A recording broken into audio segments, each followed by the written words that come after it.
حضور غریب نواز رحمۃ اللہ علیہ اجمیر شریف سے ایک پیغام دینا چاہتے ہیں مسلمانوں کو کہ سویدھان کے دائرے میں رہ کے اپنی آواز بلند کرنا سیکھیں، اور جو بھی کبھی بھی دین و ملت کے معاملات ہوئے ہیں، چاہے وہ ناموس رسول کا معاملہ ہو صلی اللہ علیہ وآلہ وسلم یا اہل بیت اطہار کا، بارگاہ حضور غریب نواز سے ہمیشہ آواز اٹھی ہے۔ لیکن افسوس جن کا کہ دائرہ سب میں وسیع ہے، درگاہ اور خانقاہوں کا بھارت میں اور بر صغیر میں، یہاں سے خاموشی کیوں ہے؟ نکل کر خانقاہوں سے ادا کر رسم شبیری، اور یہ وقت مسلکی اختلافات کا نہیں ہے۔ مسلکی اختلافات کو درکنار رکھتے ہوئے، بالا طاق رکھتے ہوئے ہمیں قوم و ملت کے لیے آواز اٹھانی ہے۔ بے شک ہم اس چیز کی سخت مذمت کرتے ہیں جو مہرولی شریف میں بابا قطب الدین بختیار کاکی رحمۃ اللہ علیہ کے قرب و جوار میں جو 700 اور 800 سال پرانی مسجد، مدرسہ، قبرستان ڈھائے گئے ہیں، ہم اس کی سخت مذمت کرتے ہیں۔ یہ اس دور کے قبرستان تھے جو بابا قطب الدین بختیار کاکی جو حضور غریب نواز کے جانشین ہیں، ان کے ہم اثر تھے، خلفاء تھے اور مریدین تھے۔ اتراکھنڈ میں جو کچھ ظلم ہوا، 14 فروری کی تاریخ تھی کورٹ کی، اس سے پہلے ہی آ کے نگر نگم نے سب ستیہ ناش کیا، باقاعدہ مشین گن چلائی گئی مسلمانوں پہ اور ظلم و مظالم اٹھائے جا رہے ہیں۔ ہمیں وہ UCC برداشت ہی نہیں ہے جو ہماری شریعت میں مداخلت کرتا ہو۔ بریلی میں جو توقیر رضا خان صاحب نے آواز اٹھائی، سویدھان کے دائرے میں رہتے ہوئے جیل بھرو آندولن کا آہوان کیا، جو گاندھی جی نے برٹش پیریڈ کے وقت کیا تھا، وہ بھی ایک سویدھانک طریقہ ہے، ہم نے اس کی بھی پرزور حمایت کی ہے۔ اور مفتی سلمان ازہری صاحب کو جو بندی بنایا گیا، ان پہ کیس لگایا گیا، ایسی انہوں نے کون سی بات کر دی تھی، اور ATS کو اس میں حائل کر دیا گیا۔ جب بھی کوئی مسلمان کوئی اپنے حقوق کی آواز اٹھاتا ہے، اپنے پہ ہو رہے ظلم کی آواز اٹھاتا ہے، تو اس کے تار پاکستان سے یا کسی بھی ٹیررسٹ آرگنائزیشن سے جوڑنے کی کوشش کی جاتی ہے۔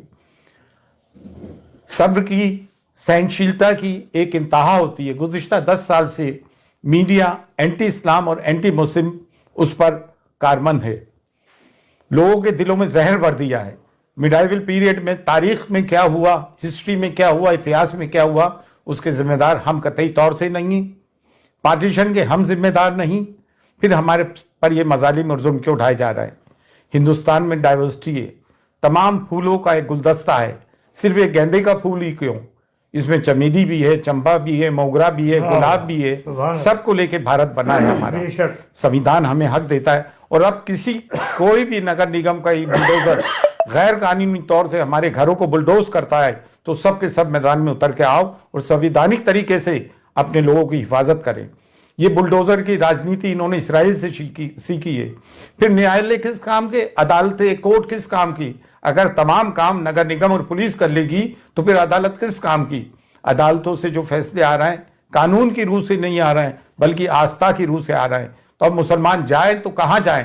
اب درگاہ اور خانقاہیں جن کا کہ سب میں بڑا گہوارہ ہے، جس کی بھارت میں سب میں زیادہ فالوئنگ ہے، آپ لوگ آواز کیوں نہیں اٹھاتے ہو بھائی؟ بارگاہ غریب نواز جو کلیدی درگاہ ہے، جب یہاں سے آواز اٹھ رہی ہے تو آپ لوگ بھی آئیں اور کھل کر اپنی آواز اٹھائیں۔ یہ نہ سوچے کہ میں خاموش رہوں گا تو بچ جاؤں گا، نہیں، یہ ہم پہ یلغار کر دیا گیا ہے، اور سویدھان ہمیں حقوق دیتا ہے کہ ہم اپنی بات کو سویدھان کے دائرے میں رہتے ہوئے ڈیموکریٹک طریقے سے آواز اٹھائیں۔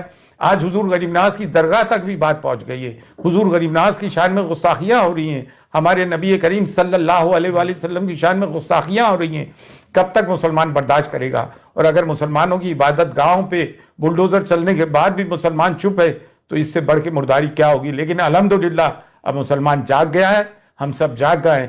بارگاہ حضور غریب نواز سے بھی صدا بلند ہوتی آئی ہے، اور اب پرزور بلند ہو رہی ہے کہ اٹھو اور اٹھ کے ظلم کے خلاف آواز اٹھاؤ۔